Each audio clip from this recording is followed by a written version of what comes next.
Madam President, Secretary General Antonio Guterres, Excellencies, distinguished delegates, friends of conscience and colleagues in the cause of civilization, and to my fellow Kititians and Nevisians at home and across the seas, I bring you greetings from our twin island federation, and I bring you a plea that must no longer be deferred.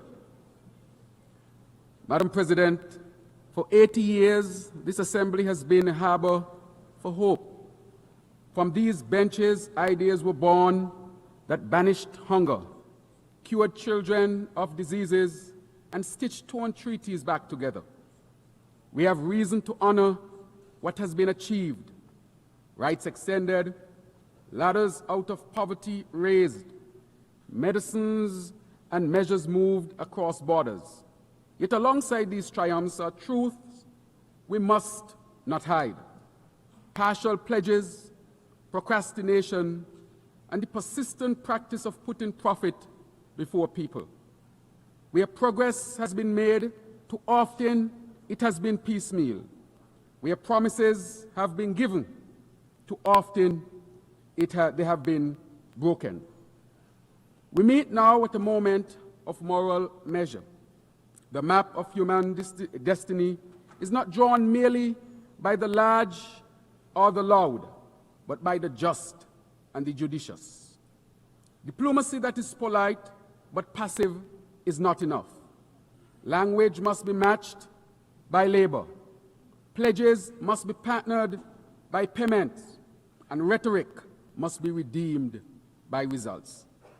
St. Kitts and Nevis stands ready to work, to partner, and to perform. But we ask for the great actors in this global drama a simple thing, and that is to transform your capacity into compassion, change the calculus of comfort for the calculus of climate justice. Madam President, we are people who measure time not by years alone, but by storms. Imagine, for example, an elder fisherman, hands like weathered rope, watching the reef that used to cradle his nets die away until there is nothing left to catch but mere memories. Imagine classrooms without roofs and homes without running water. These are not metaphors for us. These are our fears at the turn of every hurricane season. The climate science is stern and the signs are severe. Heat that hangs like a heavy blanket smothers harvests and hardens the soil. Seas that swell swallow beaches where families once played cricket in the sand. Storms that arrive more often, that intensify in hours from Category 1 to Category 5, arrive with total fury and leave devastation in their wake. When a single hurricane can steal away years of a nation's GDP in a single night, the ledger of gross national income becomes a misleading measure of our well-being. This is the anatomy of an injustice. The emissions that warm the planet are poured by the many into an atmosphere owned by no one, and paid for most dearly by the few, by our large ocean states. What was forged by centuries of industrial development now returns as tempest and trial to those least responsible. That is not merely an accident of geography. It is a failure of stewardship, a moral failing that we must name, and a responsibility we must repair. We therefore welcome the ICJ's landmark ruling on the responsibility of states for climate change, and which makes clear that under international law, states have a binding duty to protect our planet from the escalating climate crisis. We must do better. We must cut emissions deeply and quickly, scale finance fairly and urgently, and equip vulnerable nations with the tools to survive and to thrive. I am also pleased to inform that on August 29th of this year, St. Kitts and Nevis ratified the BBNJ Treaty. This is a historic achievement for the ocean, and for multilateralism.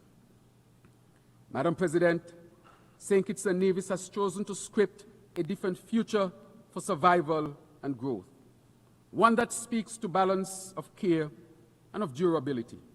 We have launched, therefore, the Sustainable Island State Agenda, known as TeleSUR, a deliberate blueprint that sets our course to 2040. TeleSUR is not a slogan. It is a structured mechanism that places people at the center of progress and entwines sustainability with prosperity.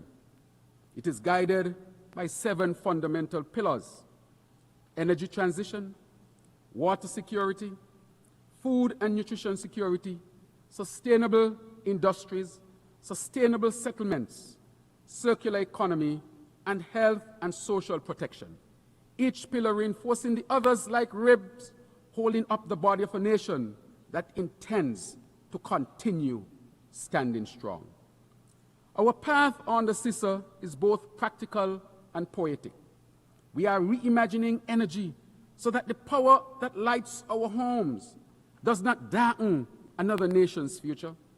We are investing in water as a right, not as a luxury, by drilling wells, restoring reservoirs, and integrating desalination powered by the sun so that a child need not learn to ration.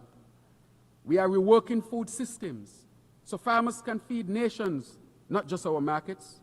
We are building homes that will shelter hope in the time of storm, hospitals that will heal in the time of shock, and schools that will kindle the skills to continue economic diversification.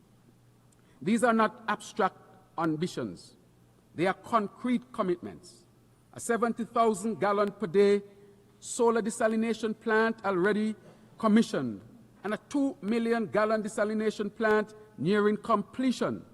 Geothermal drilling in our sister island of Nevis, supported by multilateral finance to power both our islands and beyond. An ambitious smart homes program, a new smart climate resilient hospital, all expressions of our small nation answers a large challenge. We are taking bold, tangible actions that demonstrate how sustainability can be sewn into the simplest seams of daily life. The TeleSUR vision mobilizes resources, aligns ministries, elevates visibility, and, most importantly, invites society into shared responsibility. It is an audacious plan because audacity is required of small states when the storm approaches.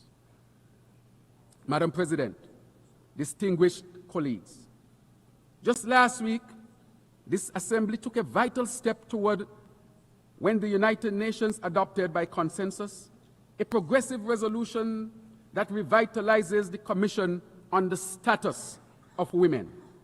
St. Kitts and Nevis was honored to co-facilitate this resolution alongside our island, a natural partner for equity, sustainability, and resilience. St. Kitts and Nevis has made the empowerment, protection, and upliftment of women and girls a cornerstone of our national agenda. Today, our parliament boasts the highest number of female members in our nation's history, and it is led proudly by a woman Speaker of the House. This is not symbolic, it is structural. It is proof that when women lead, nations rise. Our Sustainable Island State Agenda is deeply rooted in gender equality. By empowering women and girls, we are not only advancing fairness, we are reinforcing resilience. For we know this truth: when women are given the tools to thrive, families flourish, communities strengthen, and nations become unshakable.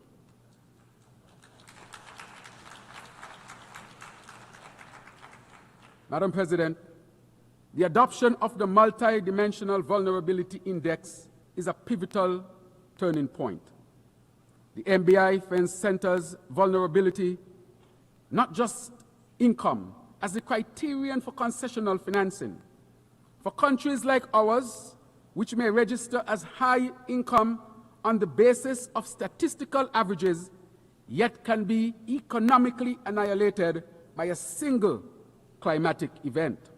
This change is life-saving. Where GDP is a static snapshot, the MVI is a living lens. It sees susceptibility, it weighs shocks, it measures exposure. The MVI can unlock concessional finance for resilience, transform loans into lifelines, and ensure that the reality of risk is not lost in translation. But let us now move from recognition to realization, from the adoption of the MVI to its full institutionalization across the World Bank, across the IMF, across regional development banks. Let us make vulnerability into the architecture, let us bake vulnerability into the architecture of global finance so that resilience is not the exception, but the expectation. Distinguished colleagues, talk of reform must not be timid. The architecture of international finance was largely built in a different century for a different world. That architecture must be remodeled so that it reflects the realities of today. Climate risk, transnational inequality, and the asymmetric impacts that fall upon the smallest and the most exposed. Terrance Nevis affirms its staunch support for the Bridgetown Initiative, where our region's clarion call for financial and climate justice.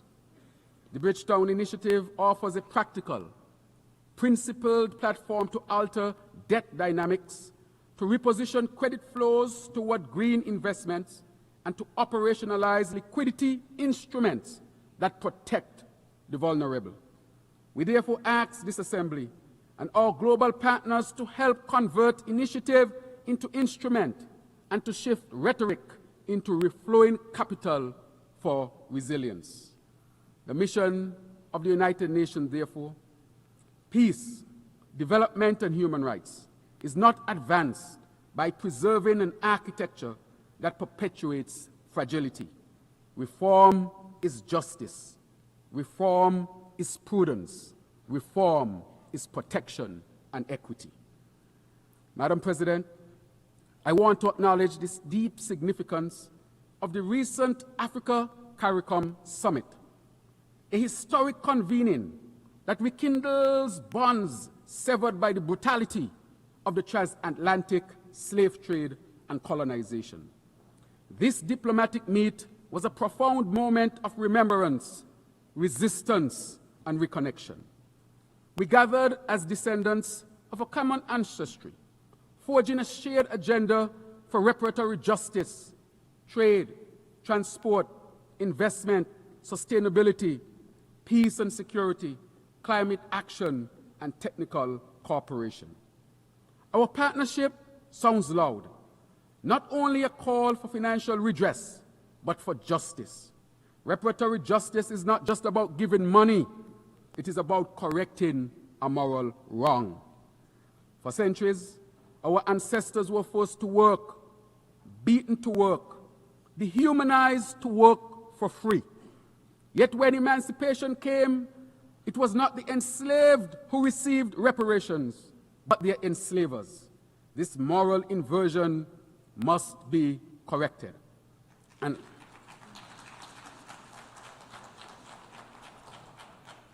as part of this broader historical reckoning, I also amplify the call for full exoneration of His Honorable, Most Honorable, Marcus Mosiah Garvey, a global icon, Pan-Africanist, and prophet of liberation. And while we welcome the posthumous pardon granted to him, we continue to petition for his full exoneration. Let us correct this error in the record of justice. So today, we stand not in anger, but in resolve. And as Martin Luther King said, the arc of the moral universe is long, but it bends toward justice. With our African brothers and sisters, as a nation and as a region, we will continue to bend that arc toward justice, toward cohesion, and toward a future shaped not by the chains of history, but by the power of solidarity. Madam President, there is a phrase that I hold dear. Peace is not the absence of noise. Peace is the presence of safety. For those of us in the Caribbean, peace is a practical prerequisite for prosperity. Our zone of peace must be more than a slogan pasted on policy papers. It must be defended by concrete measures, better public health frameworks, stronger interdiction of illicit weapons, greater cooperation on maritime security, investment in community safety and youth empowerment programs, and international support for capacity building in policing and justice systems. We recognize the serious threats posed by drug trafficking and other transnational crimes. These scourges must be addressed through cooperation, dialogue, respect for sovereignty, and the full respect for the principles of international law. Therefore, we continue to call for measures that encourage peace, stability, and mutual respect. These are the only foundations on which lasting security and sustainable development can be built and maintained in our hemisphere. Historically, in our region, disputes have been resolved through dialogue. As such, we encourage dialogue between our two dear friends, the Bolivarian Republic of Venezuela and the United States of America, to ensure that our region remains a zone of peace. We are not asking for pity or imposition. We are asking, therefore, for partnership, for tools to block the flow of guns and the flow of funds that fuel violence, for initiatives that create opportunities so that young men and women find purpose in productive work rather than perilous pursuits. Partnership, not pity. Prevention, not punishment. And yet, Madam President, partnership alone may not be enough. The time has come to reshape the United Nations itself, to reform its structures so that they reflect the realities of our modern world. The Security Council, the very body charged with maintaining international peace and security, cannot be credible if it excludes representation from the regions most vulnerable to the threats of our time. Africa, Latin America, and small island developing states such as those in the Caribbean. To secure a world of peace, those who suffer the sharpest edges of insecurity must have a seat at the table where peace is forged. Across the globe, conflict continues to wreak havoc. In Gaza, Ukraine, Sudan, the Democratic Republic of Congo, Yemen, and each theater of violence is a theater of human cost. Children displaced, parents bereft, infrastructure destroyed.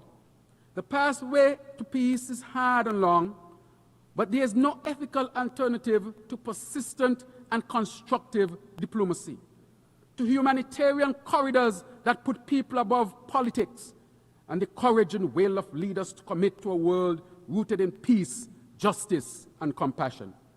St. Kitts and Nevis therefore calls for an end to the anguish caused by the horrific genocide that is unfolding in Gaza.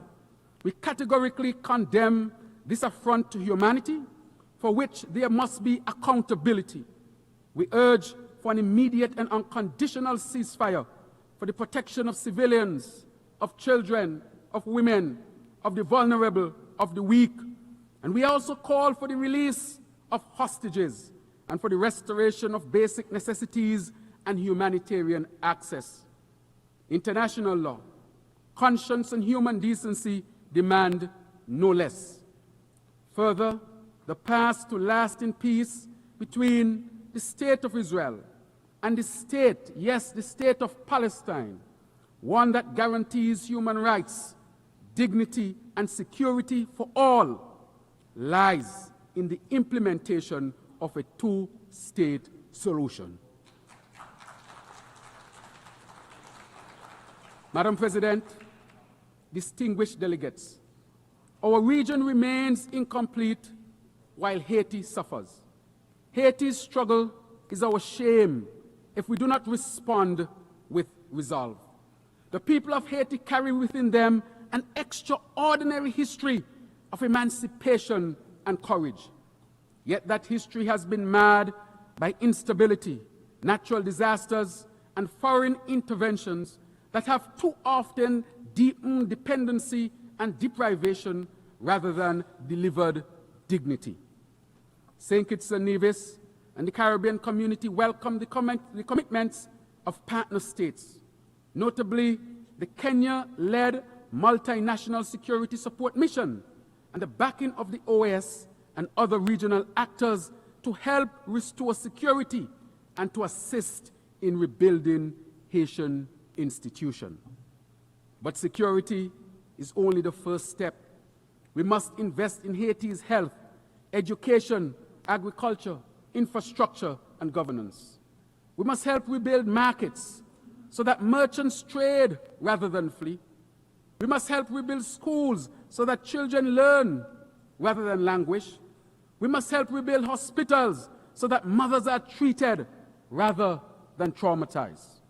Haiti must be allowed to write and lead its own restoration story, and the international community must be a steadfast partner, not a script writer. Madam President, the economic, commercial, and financial embargo against Cuba is a relic that continues to wound an entire people and weaken regional solidarity. Year after year, this Assembly has reaffirmed that the embargo is gravely unjust. St. Kitts and Nevis joins the Caribbean community in calling for its end and for Cuba's removal from the list of state sponsors of terrorism, which isolates it from commerce and cooperation. Cuba ha sido desde hace mucho tiempo. Cuba has, for a long time, been a friend of our region, one of the most generous states in our region, and our partnership with Cuba will be long-lasting and will always be based on respect for the human rights of people, fully in line with international law.